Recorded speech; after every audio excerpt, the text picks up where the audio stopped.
festividad del Corpus Christi, celebrada hoy en día como una expresión solemne y jubilosa de la presencia real de Cristo en la Eucaristía, tiene raíces más profundas y en ocasiones más oscuras de lo que suele reconocerse. Esta celebración, oficialmente instituida en el siglo XIII, puede rastrear su origen a tiempos en los que el cristianismo apenas comenzaba a consolidarse como la religión dominante en Europa, enfrentándose a creencias paganas profundamente arraigadas. Durante la transición del paganismo al cristianismo, muchas prácticas antiguas no desaparecieron, simplemente fueron absorbidas y adaptadas a la nueva fe. Este proceso de sincretismo fue una herramienta poderosa para la Iglesia, que trató de cristianizar costumbres y rituales que de otra manera podrían haber persistido como focos de resistencia cultural. En este contexto, el Corpus Christi se erige no solo como una celebración de la fe, sino también como un recordatorio de cómo la historia de las religiones está marcada por la adopción y transformación de elementos preexistentes. En el libro de Ezequiel, capítulo 8, versículos 14 al 18, encontramos una poderosa imagen de la idolatría secreta que tenía lugar en el Templo de Jerusalén. El profeta describe cómo, en lo que debería haber sido un lugar sagrado, los líderes de Israel practicaban ritos en honor a deidades paganas, escondidos en la oscuridad y creyendo que no serían vistos. Este pasaje revela una verdad incómoda: la coexistencia de creencias antiguas y nuevas, y cómo los rituales paganos podían infiltrarse incluso en los corazones de aquellos que se consideraban devotos del Dios de Israel.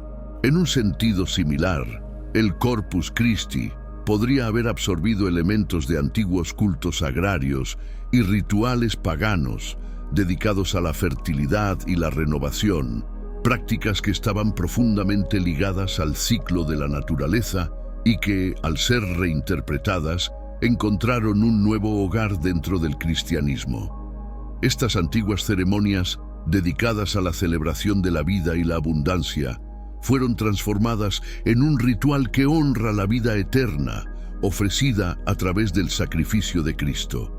Esta amálgama de prácticas es aún más evidente cuando leemos en 1 Corintios, capítulo 10, versículo 21, donde el apóstol Pablo advierte a los creyentes sobre la mezcla de prácticas paganas y cristianas, afirmando que no es posible participar tanto de la mesa del Señor como de la mesa de los demonios. Pablo aquí enfatiza la necesidad de pureza en la adoración, reconociendo, sin embargo, lo fácil que es para las creencias antiguas infiltrarse en la práctica cristiana. El Corpus Christi, con su énfasis en la transubstanciación del pan y el vino, puede ser visto como un ejemplo de esta tensión, un rito profundamente cristiano que, sin embargo, lleva consigo ecos de un pasado más antiguo y a veces más oscuro. Al reflexionar sobre estos orígenes, se nos presenta una lección importante: la necesidad de discernir y comprender de dónde provienen nuestras prácticas y creencias, y cómo pueden haber sido influenciadas por contextos históricos y culturales que a menudo permanecen ocultos. Este reconocimiento no solo profundiza nuestra fe, sino que también nos permite enfrentar las sombras de nuestro pasado con una luz renovada. El simbolismo del pan y el vino en la última cena trasciende la simple representación del cuerpo y la sangre de Cristo. Estas dos sustancias han estado cargadas de significados que se remontan a rituales mucho más antiguos, profundamente arraigados en las culturas paganas. Durante la última cena, Jesús tomó el pan, lo bendijo, lo partió y lo dio a sus discípulos diciendo: «Tomad, comed, esto es mi cuerpo».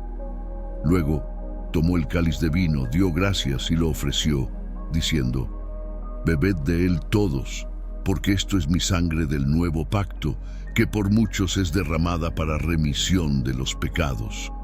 Mateo, capítulo 26, versículos 26 al 28. Esta institución de la Eucaristía marcó un nuevo pacto entre Dios y la humanidad, pero también fue un eco de prácticas antiguas en las que el pan y el vino tenían significados profundamente simbólicos. El pan, como elemento central de la dieta diaria, ha sido un símbolo de sustento y vida en múltiples culturas.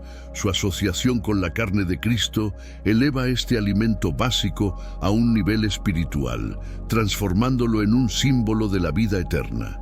Sin embargo, en tiempos precristianos, el pan también estaba vinculado a ritos de ofrendas y sacrificios, donde se ofrecía a las deidades como símbolo de la tierra que daba fruto gracias a su favor.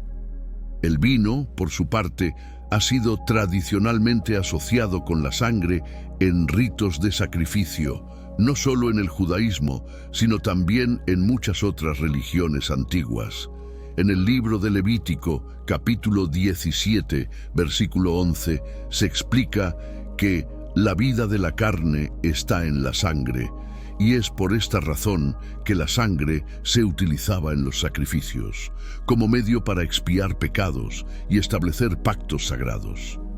En este contexto, el vino de la Última Cena no solo representa la sangre de Cristo derramada en la cruz, sino también la continuación de una tradición en la que la sangre era vista como el vehículo esencial para la vida y el medio a través del cual se establecían relaciones con lo divino.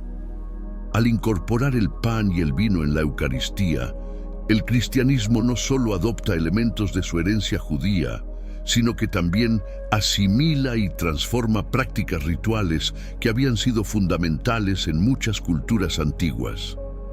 Esta transposición de significados muestra cómo las nuevas creencias pueden coexistir con los símbolos del pasado, dándoles una nueva interpretación y un nuevo propósito dentro de la fe cristiana.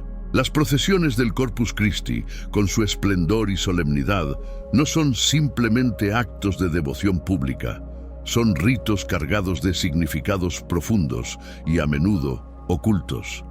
Desde sus orígenes, estas procesiones han sido vistas como más que simples manifestaciones de fe, han sido herramientas de purificación espiritual y control, cargadas de simbolismo y poder.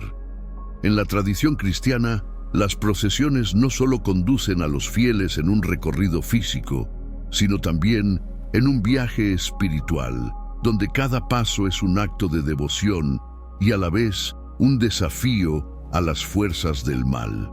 Un ejemplo temprano de una procesión sagrada se encuentra en 2 de Samuel, capítulo 6, versículos 12 al 15, donde el Arca de la Alianza es llevada en procesión hacia Jerusalén. El texto describe cómo el rey David y todo el pueblo de Israel llevaban el arca con júbilo y sonido de trompeta. Esta procesión no era solo un acto de transporte, era un acto de santificación del camino y del lugar al que se dirigían, asegurando la protección divina y el favor de Dios sobre la ciudad. Las procesiones del Corpus Christi pueden entenderse de manera similar. Al llevar la Eucaristía por las calles, los fieles no solo están proclamando su fe, sino también exorcizando cualquier presencia malévola y purificando el espacio que recorren. En las procesiones de Corpus Christi, esta idea de purificación y protección se entrelaza con la noción de triunfo espiritual. En 2 de Corintios capítulo 2, versículos 14 al 16, el apóstol Pablo describe cómo Dios, en Cristo, nos lleva siempre en triunfo en Cristo Jesús, y por medio de nosotros manifiesta en todo lugar el olor de su conocimiento.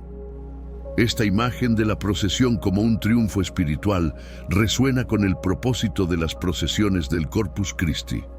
No solo son una celebración de la presencia de Cristo, sino también una declaración del triunfo de la fe sobre el pecado y la muerte.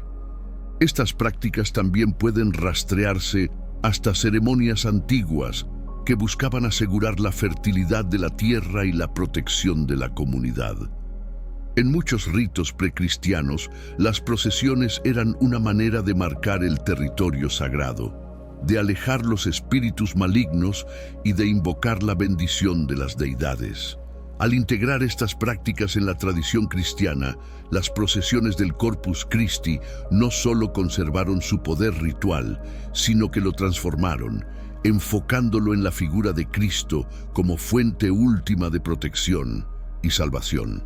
Así, cada procesión se convierte en un acto cargado de significado, un viaje que combina lo visible y lo invisible, lo sagrado y lo mundano, en una marcha hacia la redención. El misterio de la transubstanciación, el proceso por el cual el pan y el vino se convierten en el cuerpo y la sangre de Cristo durante la Eucaristía, ha sido un concepto central en la fe cristiana, pero también uno que ha provocado fascinación y asombro a lo largo de los siglos. Este acto, considerado por los creyentes como un milagro que se repite en cada misa, guarda similitudes inquietantes con antiguas creencias sobre la carne y la sangre de los dioses, donde el consumo de estas sustancias se creía que otorgaba poder, inmortalidad o comunión con lo divino. En el Evangelio de Juan, capítulo 6, versículos 53 al 56, Jesús dice a sus discípulos: de cierto os digo, si no coméis la carne del Hijo del Hombre y bebéis su sangre, no tenéis vida en vosotros. El que come mi carne y bebe mi sangre, tiene vida eterna, y yo le resucitaré en el día postrero. Estas palabras, chocantes para muchos de los oyentes en su tiempo, conectan directamente con una tradición más antigua y extendida en la que el consumo ritual de la carne y la sangre era visto como una forma de participar en la divinidad.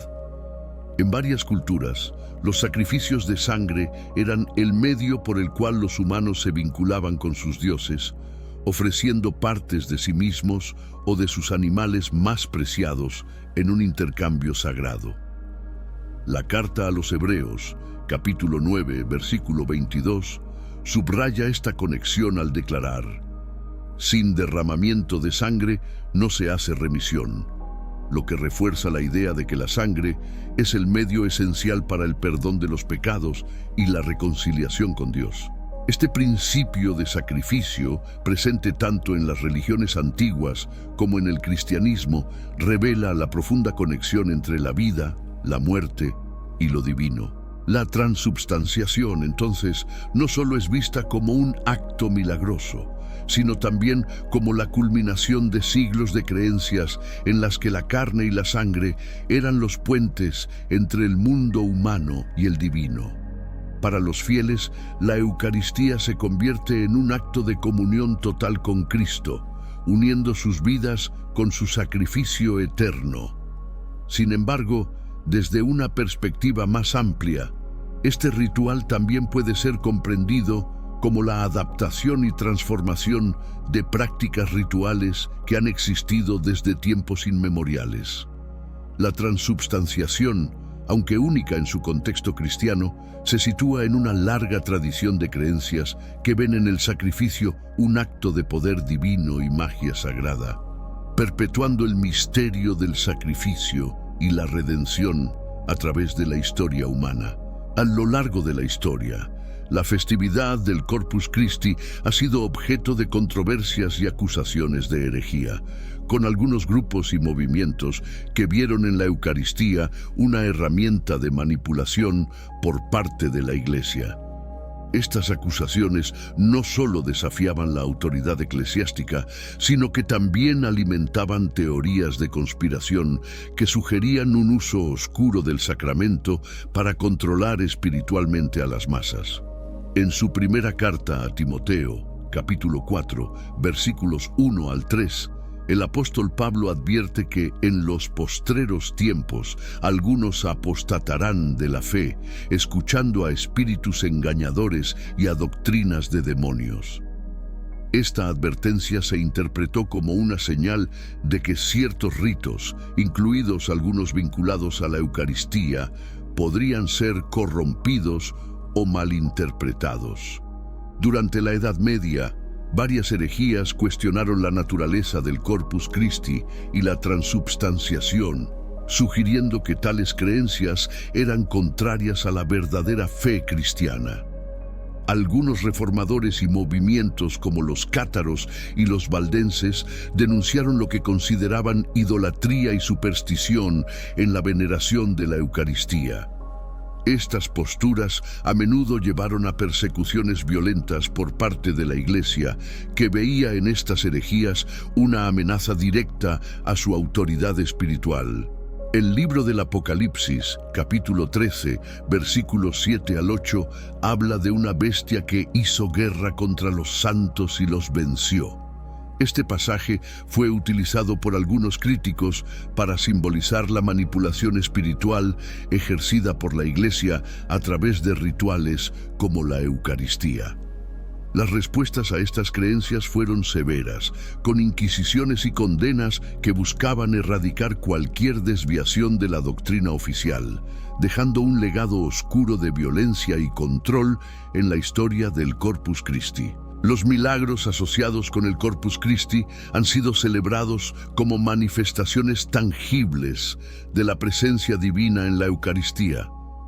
Pero no todos estos relatos han estado libres de misterio y controversia. En la historia de la Iglesia, algunos de estos milagros se entrelazan con episodios inquietantes, donde lo divino parece rozar con lo siniestro, creando una narrativa donde la fe y el temor conviven en tensión. Uno de los relatos más célebres es el del milagro de Bolsena, ocurrido en el siglo XIII, donde un sacerdote que dudaba de la transubstanciación vio cómo la hostia consagrada sangraba sobre el altar.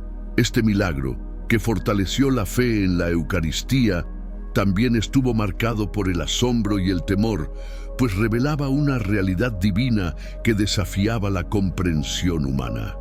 Sin embargo, en la misma medida que estos milagros reforzaban la devoción, también suscitaban inquietud, al sugerir que el umbral entre el cielo y la tierra era mucho más delgado de lo que se pensaba, y que el poder divino podía manifestarse de manera impredecible y a veces perturbadora. En el libro de Éxodo capítulo 7, versículos 10 al 12, se relata cómo Moisés y Aarón realizaron milagros ante el faraón, pero estos fueron imitados por los hechiceros egipcios, sugiriendo que los milagros, aunque divinos, podían ser replicados por fuerzas oscuras.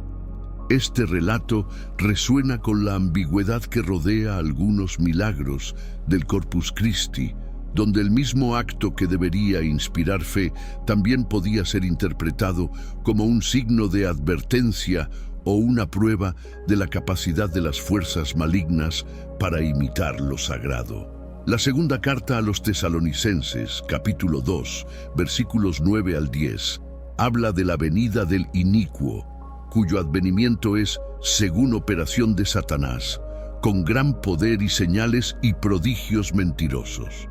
Este pasaje ha sido evocado en diversas épocas para advertir que no todos los milagros son necesariamente obra de Dios, sino que pueden ser engaños destinados a confundir a los fieles.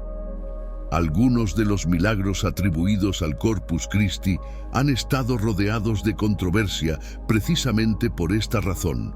Lo que para unos era una clara manifestación divina, para otros podía ser una señal de confusión o incluso de engaño.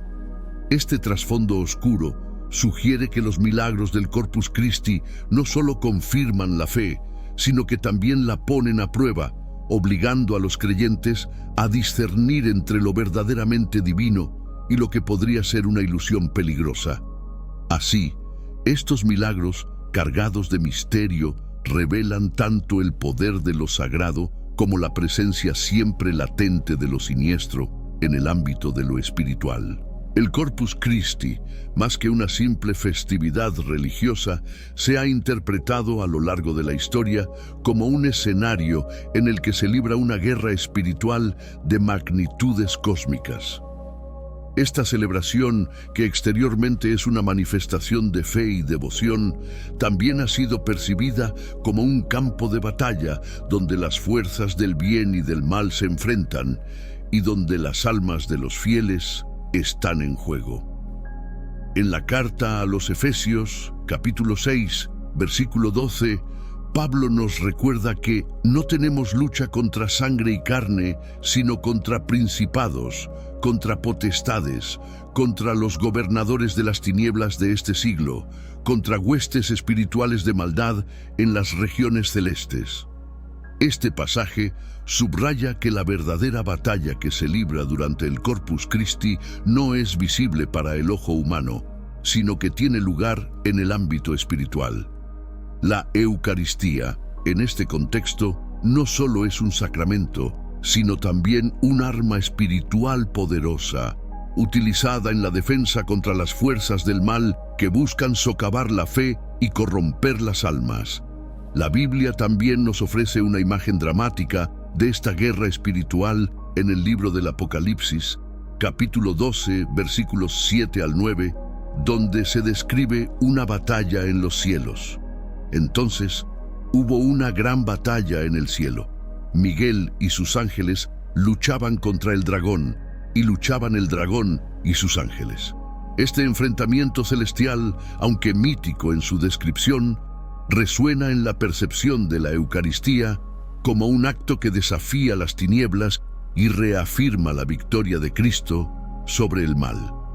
Cada misa de Corpus Christi se convierte así en un recordatorio de esta batalla continua en la que los creyentes son llamados a ser soldados espirituales, armados con la fe y protegidos por la gracia divina. Para muchos, participar en el Corpus Christi es más que un acto de devoción, es una declaración de lealtad en esta guerra invisible, un alineamiento con las fuerzas del bien contra los poderes del mal. La procesión con la Eucaristía, el canto de himnos y la oración son, en este sentido, tácticas de batalla en un conflicto eterno entre luz y oscuridad. ¿Has sentido alguna vez que la lucha espiritual es parte de tu vida diaria? Reflexiona sobre cómo la celebración del Corpus Christi puede reforzar tu fe en esta batalla constante. Si te ha interesado este enfoque del Corpus Christi y quieres explorar más sobre temas que profundizan en la espiritualidad, te invito a suscribirte a nuestro canal para seguir descubriendo juntos.